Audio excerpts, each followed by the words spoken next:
Salut à tous, et aujourd'hui nous allons ensemble apprendre 3 astuces Excel qui vont vous permettre d'augmenter votre efficacité dans votre travail au quotidien. La première astuce donc concerne la fonction appareil photo. D'abord nous allons commencer par faire ressortir la fonction appareil photo à partir de la barre d'accès rapide aux outils en cliquant sur cette icône qui est ici. Icône là. Et ensuite, nous cliquons sur autre commande et il faut aller dans toutes les commandes. Et voilà, nous avons l'appareil photo ici. Je clique sur l'onglet appareil photo et je fais ajouter. Et enfin, OK. Donc nous avons l'outil appareil photo qui s'affiche juste au-dessus du ruban d'outils. Alors, comment utiliser cette fonction appareil photo et quel est son intérêt? Nous allons répondre à la première question. Comment utiliser la fonction appareil photo? Nous avons ce tableau. Donc, en fait, l'appareil photo permet de reproduire une image d'un tableau ou d'un objet que nous avons déjà réalisé dans Excel. Alors, comment utiliser cette fonction? Il faut sélectionner ce dont nous voulons reproduire une image. Ici, il s'agit de notre tableau. Je sélectionne le tableau. Je vais ensuite activer appareil photo. Et à partir de cette croix, je vais donc effectuer une incrémentation. Et le résultat est là. Vous avez le tableau qui est reproduit de façon identique. La spécificité de cette image, c'est qu'elle est liée à la source. Qu'est-ce que ça veut dire? Ça veut dire que vous voyez qu'on a on a des tableaux identiques. Je peux déjà faire des modifications, des ajustements, revoir la forme, ainsi de suite. Mais, comme je le disais tout à l'heure, la spécificité, c'est que ce tableau-ci est lié au tableau qui est là. Concrètement, qu'est-ce que cela veut dire? J'effectue un changement ici, je change la valeur du nombre d'oranges vendus qui est de 45, avec une incidence sur le chiffre d'affaires qui est de 400, qui devient 450 000. Donc, vous verrez ici que systématiquement, l'image se met à jour en fonction des valeurs que nous avons entrées dans le tableau souche. Voilà.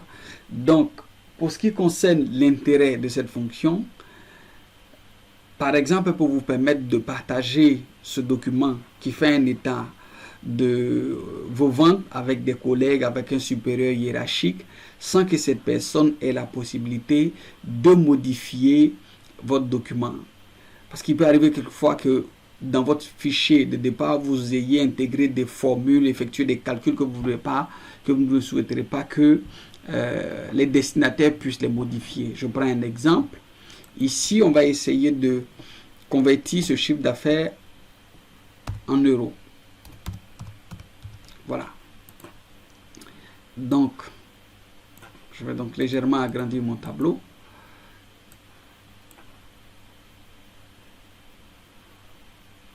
Supposons, nous savons que 1 euro est égal à 656 francs CFA. Et donc, pour avoir ces montants en euros, qu'est-ce qu'il faut donc faire? Il faut diviser 450 000 fois 656. Et nous avons donc notre valeur en euros. Pour aller plus rapidement, je vais figer cette cellule et puis je fais une incrémentation. Vous voyez que nous avons les valeurs, les montants en euros pour chaque produit. Je vais donc ajuster. Voilà. Donc, supposons que j'ai ce tableau avec ces formules à l'intérieur et que je veux toujours partager ces données avec mes supérieurs, avec mes collègues. Donc cet état, c'est qu'ils aient la possibilité de changer mes cellules au risque de fausser les données. Donc, qu'est-ce que je fais?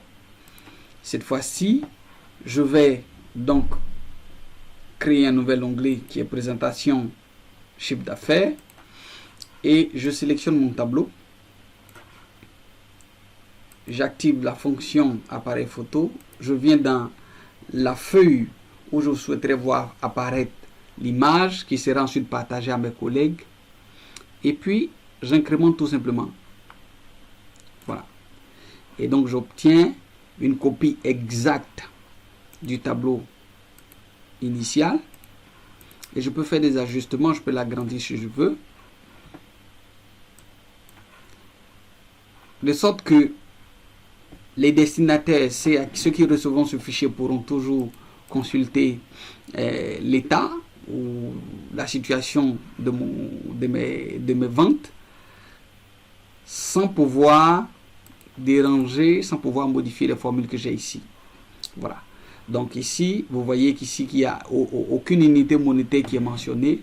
Donc là, je voudrais faire apparaître ces valeurs en francs CFA. Je vais tout simplement activer cette icône-là. Et j'ai donc mes chiffres en francs CFA. Et on voit ici qu'on a 2 chiffres après la virgule. Je vais tout simplement retirer ces chiffres et passer à des valeurs absolues. Donc là.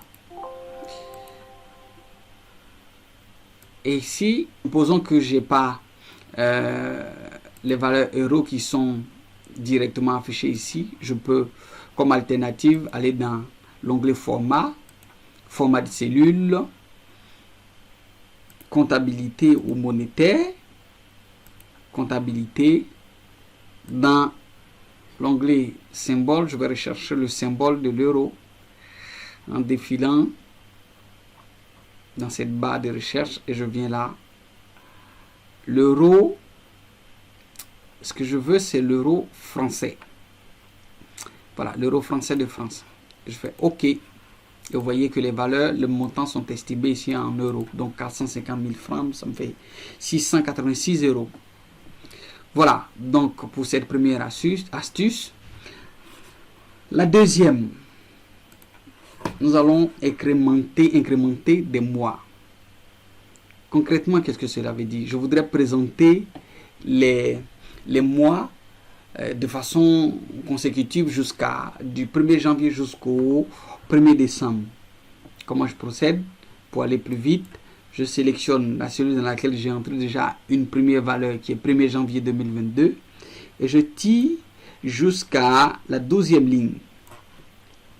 Et à partir de là, je vais donc cliquer sur cette icône et vu que je vais incrémenter les mois, je clique sur l'onglet mois et vous voyez qu'ici, on passe du 1er janvier 2022 au 1er février 2022, 1er mars 2022. Je pourrais présenter également ces périodes selon l'année. Donc incrémenter les années, il faut tout simplement cliquer sur l'icône et aller dans incrémenter les années. Vous voyez que on affiche le premier jour de janvier pour plusieurs années, 2022, 2023, et c'est des années consécutives, 2022, 2023, 2024, ainsi de suite. Et pour terminer, je voudrais peut-être revoir la présentation de ces périodes, faire en sorte qu'elle soit plus explicite. Qu'est-ce que je fais? Je sélectionne toutes les périodes concernées et ensuite je vais dans la cellule format. Je clique sur l'icône format, format de cellule, date, et parmi les différentes options qui me sont proposées ici, j'ai choisi celle sous laquelle je voulais voir s'afficher les périodes. Voilà, donc je choisis ce format-ci, je fais OK, et vous voyez qu'ici, j'ai du 1er janvier 2022 au 1er janvier 2023. Voilà, donc pour cette deuxième astuce, nous passons donc à la troisième astuce qui concerne la fonction cumul, qui est une variante de la somme automatique. Vous voyez dans ce tableau-ci, nous avons différents montants qui sont en fait des chiffres d'affaires pour nos différents produits. Et ici, nous avons le montant cumulé. Comment il faut comprendre les valeurs que vous avez ici? Premièrement, nous avons sur la première ligne le chiffre d'affaires des oranges qui est de 250 000. Sur la deuxième ligne, nous avons le cumul du chiffre d'affaires des mangues et des oranges. Comment l'obtenir? Il faut faire la somme du chiffre d'affaires des oranges et celui des mangues, ce qui nous donne 273. La ligne suivante nous donne le cumul du chiffre d'affaires des oranges, des mangues et des papayes. Et comment nous l'avons obtenu? En faisant le cumul du chiffre d'affaires des mangues et des oranges et celui des papayes. Ce que nous fait 273 plus 304, nous avons donc 307 000, ainsi de suite. Et de façon concrète, comment est-ce que nous avons procédé pour obtenir ces différentes valeurs? Donc on revient au départ, je fasse les valeurs que j'ai pu obtenir et on va donc initier l'opération à partir du signe égal. Je vais donc entrer, puisqu'il s'agit d'une somme automatique, je fais somme, je vais donc taper somme.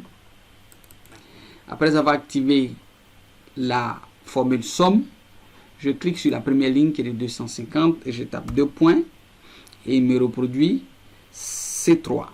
Donc on a le deuxième opérateur. Je vais donc figer ce deuxième opérateur en faisant F4.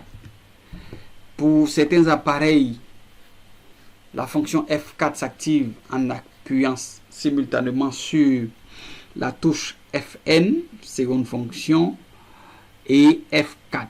La touche Fn est juste après CTRL, à droite de la touche CTRL.